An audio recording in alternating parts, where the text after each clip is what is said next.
y de hecho tenemos una conexión en directo con Manuel Pardo, el presidente de AECAE, por todas las reclamaciones que se están realizando precisamente con el tema de las hipotecas, de los créditos hipotecarios. Manuel, muy buenas noches. Buenas noches. Manuel, ¿qué es lo que está ocurriendo? Porque hemos visto que se ha atacado el tema de cómo se estaban comercializando, la opacidad, etcétera, con el tema de las cláusulas suelo en los créditos hipotecarios. Hemos visto también cómo empezaban a caer sentencias con los créditos multidivisa. Hemos visto también cómo se empezaba a hablar ya de la dación en pago. Hemos visto también el tema de los gastos de constitución. De todas esas reclamaciones que se está haciendo, ¿ha sido generalizada la opacidad en los contratos de banca? ¿Son reclamaciones que van a salir airosas todas ellas? Manuel. Sí, efectivamente, en España teníamos y tenemos una legislación de protección de los consumidores de primera categoría. Es europea, es como todos los europeos, pero yo diría que un pelín mejor. Presumíamos y podíamos presumir de tener la mejor legislación europea de consumidores, pero era europea.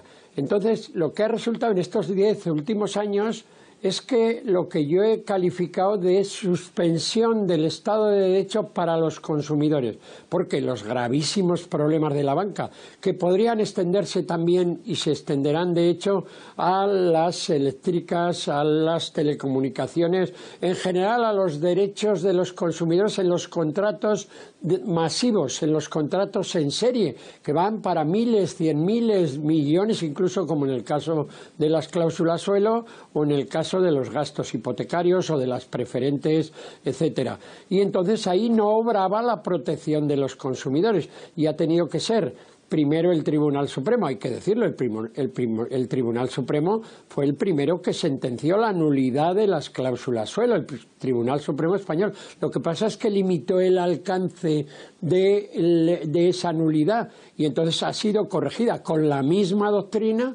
Ha sido corregida por el Tribunal Europeo. Se ha extendido a los gastos hipotecarios. Es que, claro, los gastos de una hipoteca, que hubiera cláusulas que nos decían que todos los gastos siempre de una hipoteca serían siempre pagados por el consumidor, era evidentemente un abuso. Otra cosa es ahora cómo se interpreta si no son todos, sino algunos. Por ejemplo, los que favorecen al consumidor los pagaría el consumidor, los que favorecen al banco los pagaría el banco. En cuanto al grande de las cláusulas suelo, resulta que son nulas todas las cláusulas suelo en España.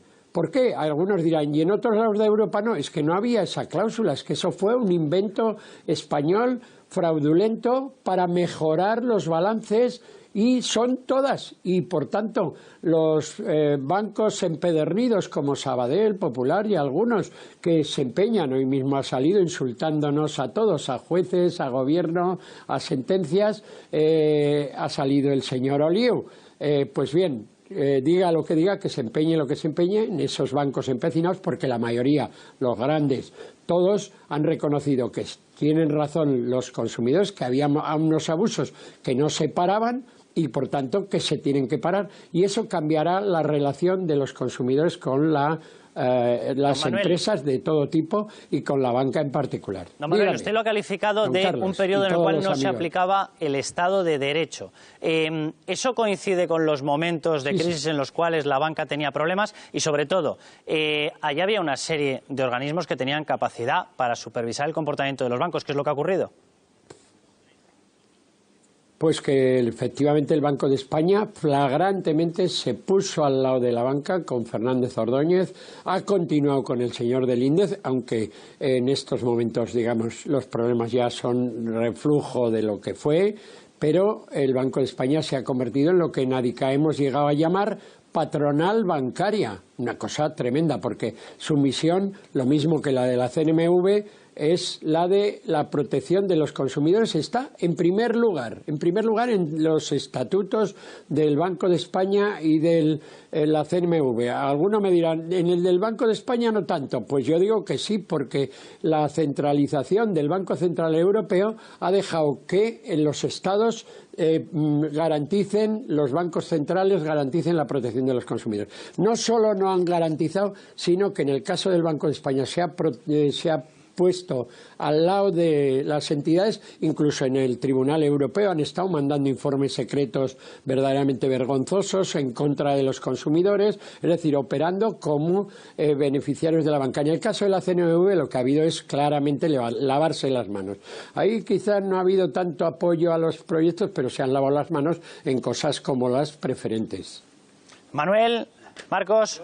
Yo sinceramente creo que se está cometiendo un gravísimo error en los últimos tiempos con este tipo de sentencias judiciales que desde mi punto de vista creo que violan un principio esencial que es el de la seguridad jurídica. Me gustaría recordar que la ley hipotecaria en España, el mercado hipotecario ha funcionado a las mil maravillas durante mucho tiempo. La ley hipotecaria tiene casi un siglo de vigencia y no por casualidad el 80% de las familias españolas son propietarias de su vivienda y las han comprado gracias a una hipoteca. Con lo que es evidente que el mercado hipotecario ha funcionado muy bien hasta ahora. Mi pregunta al presidente de ADICAE es la siguiente. Las cláusulas suelo, que yo sepa, llevan funcionando en España desde hace muchísimo tiempo. Al igual que se establecían cláusulas suelo, había cláusulas techo. Había cláusulas techo, es decir, un baremo de tipo de interés mínimo y un baremo de tipo de interés máximo. No todas las hipotecas tenían cláusula suelo, solo entre el 30 y el 40% de las hipotecas. Por lo tanto, es evidente que las cláusulas suelo eran legales, al menos hasta antes de ayer, hasta la sentencia del Supremo. Eran aceptadas por los clientes, firmaban la hipoteca, pasaban por el filtro del notario, que tenía su función, en primer lugar, legal, tiene la obligación de leer las principales cláusulas de la hipoteca, entre ellas la cláusula suelo. Por lo tanto, leían la cláusula suelo. A lo mejor había alguno que no, pero la inmensa mayoría leían la cláusula suelo. Insisto, otra función del notario es comprobar que la cláusula es legal. Si no es legal, no la puede admitir. Pero era legal en ese momento. Por eso digo, es legal y por lo tanto la puede admitir. Acabo. Y el registro de propiedad, en última instancia... muy interesante. Un segundo. El último filtro legal es el del registro de propiedad. El registro de propiedad también ejerce filtro y anula aquellas cláusulas que no sean legales ni sean transparentes, etc. Por lo tanto, mi pregunta es, esta sentencia lo que viene a reconocer de forma implícita es que los notarios y los registradores, ¿cuál es su función entonces? Sí, bueno, tiene usted razón, la pregunta es muy interesante, se la pregunta a todo el mundo, sobre todo por la alegación de estos bancos que yo he llamado empedernidos, porque la inmensa mayoría de la banca, primero, ya ha suspendido la cláusula precautoriamente, en algunos casos la han suspendido a la espera de la sentencia europea, provisionalmente, para ver lo que tienen que devolver. Es decir, entonces ahí usted dice, esos mecanismos existían, el notario, el registrador, hay muchas protestas.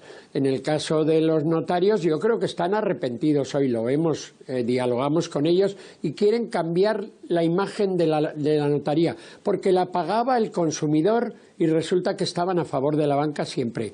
En 37, 50 páginas de escritura hipotecaria, una página en la que se hablaba de la limitación de los tipos de interés, ya no usaban la palabra que usted está empleando, cláusula suelo, en la mayoría de las ocasiones, sino expresiones que ha costado. Claro que ahora sabemos todos los españoles, creo, y aún así habría que discutirlo, lo que es una cláusula suelo.